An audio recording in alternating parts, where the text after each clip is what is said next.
Okay, Cosmos, Clash at the Castle.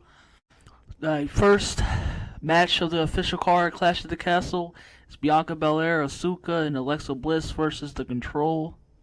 Then we have the Intercontinental Championship match, Gunther versus Sheamus. Then we have the SmackDown Women's Champion, Liv Morgan versus Shayna Baszler in a championship match. Then we have Edge and Rey Mysterio versus Judgment Day. Then we have Matt Riddle versus Seth Rollins, the singles match. Then we have the main event, Roman Reigns versus Drew McIntyre. So after almost a year away, Bayley returns with a new stable called The Control. I get what Triple H was trying to do here, and as you see with The Control attacking Becky Lynch and taking her out.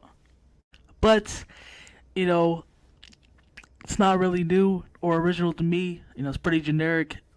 It's been a month now, so he could be doing much better considering it's Triple H. But leave it to everybody else to say it's change.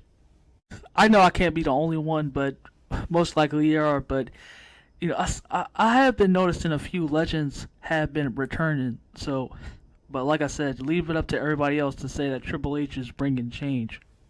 So we start off with the 6 women's tag team match. Yeah, I thought it was a few good spots here and there, like this one right here with a moonsault from Bianca. Then you had your botches, like this one right here. I don't even know why they attempted this, but I'm gonna slap this with an alright. It was alright. It was fairly solid. As you see, Bayley secures the pickup for Io Sky. But like I mentioned before, they win. But, going into the overall story and the build into the match with Control, it's kind of iffy. But I guess I want to see what happens more. See if they can see what Triple H can do more, can do better. So yeah, we'll have to see more. But I feel like it's been so far lackluster. Then the Intercontinental Championship match is up next with Gunther and Sheamus. I'm pretty sure everybody caught it, but looks like Imperium is reunited and the whole group is at a stand. Not like that I care, but because I had to see more from this group. But yeah, Imperium is reunited. I know I would be lying to myself, but I had to point out. But I did think that this was a bit, criminally unnecessary. It wasn't needed, but it does look kind of like a ruthless battle, and I like the stare down. Yeah, this was they kept beating each other all throughout the match. They just kept brawling and just slapping and crapping. Like, goodness gracious, yeah, they was just beating each other. You had Gunther with the knee kicks and the chest chops. Then you had Sheamus coming back with his punches and his usual signature off the railing. I think it's called basically like fist chops. This dang match was brutal. Like, Sheamus just didn't want to go down. That was sending him in just a rage. Like, he was getting angrier and angrier. So he hits Sheamus with a final lariat and picks up the win. That's how real men. This is a real man's match, man. Oh man, it's like I'll say this is like surprised to see, and definitely I'll take this. Definitely been waiting to see real men fight. Yeah, the ovation and the praise and just the admiration that Sheamus was getting. Yeah, it was beautiful. It gave me goosebumps, man. Yeah, it was a beautiful thing to see, and yeah, just beautiful. And admiration that because I know I got admiration, but yeah, definitely one of the most criminally undernoticed. I'll say that criminally undernoticed that Sheamus is a talent that you'll just once in a lifetime talent, man. Sheamus he's incredible, just straight up incredible. I know I'm gonna miss him too, because yeah, he's basically narrowing down at this point, and he's basically like close to his 50s now, but he still looks great. He still looks wonderful, but yeah, I'm definitely gonna miss it. And yeah, we're practically seeing almost the end of Sheamus, and it's just, yeah, it's wonderful, sad at the same time. Yeah, and I gave my thoughts. It's in my. You can go back in my catalog. It won't be hard to find, but yeah, I kind of gave my thoughts about Liv Morgan. It's almost like because the way they've done her and Triple H has done her so far, they looked like they've been portraying her to look weak, and you have the generic babyface underdog, and it's just tired. And I've seen it many times before, even before Daniel Bryan. At that point, it's been done, to the grave. At this point, definitely not a match because it was one of the matches that was slapped together, but definitely one of the ones that I was not looking forward to, especially one involving Liv.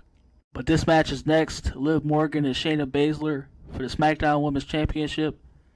Just as you expect going into the match, she goes straight after the arm, and I can't believe that. I can't believe her going over Shayna. Like, how can I take this seriously? Especially with her already having an arm that she can't even use. So how am I supposed to take Liv going over Shayna that quickly?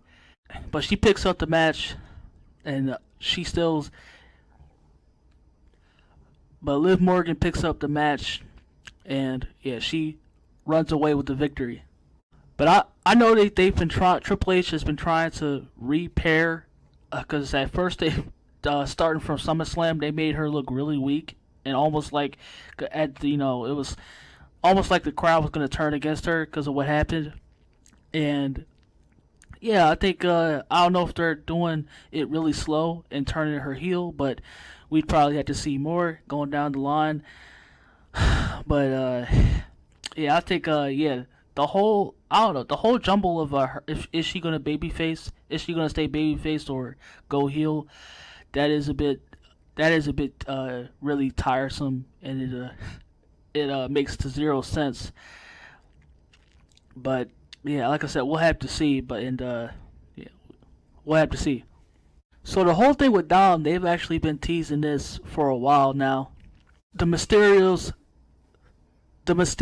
on a constant lose streak has been definitely have Dom acting like a crybaby, and the spear by Edge on occasion too definitely gave him further reason to. Judgment Day and Edge and Mysterio was next, and it was also it was fairly solid, your typical tag team match. Man, but I gotta say, it's kind of cool, see that childhood snap back when seeing Ray and Edge. It was more for me Batista and Ray, but I know they were together, and I know they were obviously one of the stars. They were a couple of the stars on back in my era, SmackDown. So yeah, it was great to see them together again. Just as you would thought too, Dom is going heel. I kind of like the stare from Edge. What? Are you doing this to me? Your puppy's best friend? The day has come. Dom has turned on his father. Son walking away from his daddy, his poppy. So I don't know if it's basically a solo heel for Dom. He's just finally tired of Ray and going his own way. But yeah, Judgment Day was kind of making fun of it. They were laughing at the whole thing. But him joining Judgment Day, I wouldn't think of it. I wouldn't think nothing of it. And Judgment Day is pretty much a laughing stock at this point. But he could very much be in Judgment Day. This is why I love Seth. I adore Seth. When he comes to the ring dressed like a damn circus mascot. But this goes off how you would expect. They kept coming at and brawling each other. Trying to attack each other. It's pretty personal, deep. Seth is just trying to get into Riddle's head. And yeah, it's working. Because he's just enraging and pissing off Riddle even more. It was definitely working. Because yeah, he stayed rent free in Riddle's head, and he got he even used a move, Randy Orton's DDT move off the rope. Yeah, them going back and forth also with the ref, and it's just getting very chaotic. And yeah, Rollins is playing around he's getting his way as usual with Riddle, and he goes away with the victory. It's definitely not over after this, definitely not. But for now, Rollins keeps laughing as he is. Drew McIntyre and Roman Reigns is next for the WWE World Heavyweight Universal Championship.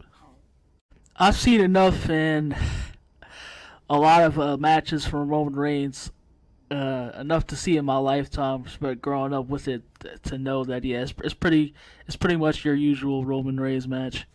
Yeah, Cross was there too. He even tried to get involved, but yeah, they're pretty much beating up each other and clobbing each other all throughout the match.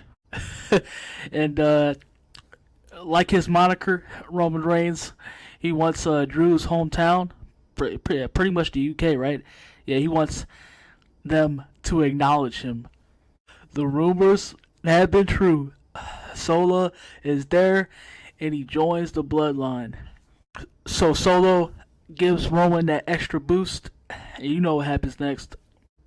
You still have to acknowledge Roman Reigns. He's still a WWE World Heavyweight Universal Champion. Yeah, Tyson Fury he was also there. If y'all didn't see, and he congratulates both Roman and Drew. But yeah, that was the pay-per-view, and all I gotta say is definitely at the end, and still extremely pissed I didn't get to do this pay-per-view how I wanted. But I guess it was still a cool ending. You know, Tyson Fury still giving pep talks to Drew, and just relaxing and chilling with him. I like that. But yeah, hopefully y'all enjoyed the pay-per-view. I definitely had a disturbing day, and I just want to try to do All Out as well. But yeah, I'll see y'all next time around for All Out. Yeah, stay blessed, y'all.